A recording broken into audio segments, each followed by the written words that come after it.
La Organización Panamericana de la Salud recomienda a la cartera sanitaria no incluir la vacuna contra el dengue al esquema nacional porque no son completamente efectivas. Estadísticamente nos estamos acercando a los meses críticos donde se registra un aumento de casos. Recuerdan que una persona puede enfermarse varias veces. Por ejemplo, si tuviste dengue del serotipo 1, el vector puede volver a enfermarte pero con otro serotipo. El más temible es el 2. En los últimos 3 años en Paraguay predominaron los serotipos 1, 2 y 4. Puede ser otro, debe ser otro serotipo, siempre va a ser uno diferente, no el mismo. ¿Puede saltar del 1 al 3? Si es que el que predomina es el 3. Revisando los picos históricos a finales del mes de octubre, comienzan a haber más casos confirmados y estos se extienden hasta el mes de marzo aproximadamente. En la época de las vacaciones siempre se suman los enfermos.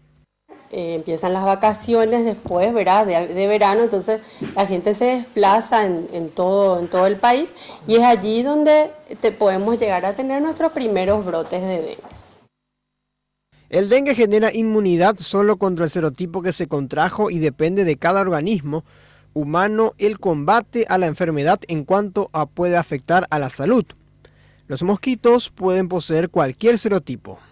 Revisando las estadísticas, en el año 2014 se registraron 6 muertos, en el 2015 5, en el 2016 16 y en el presente año, hasta el momento, no existen muertos.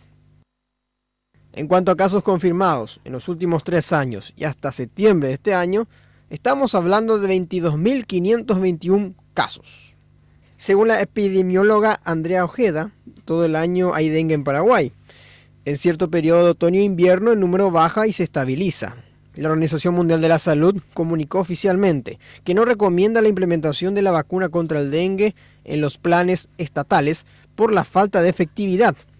No se tienen registros de cuántos paraguayos se vacunaron en el sector privado.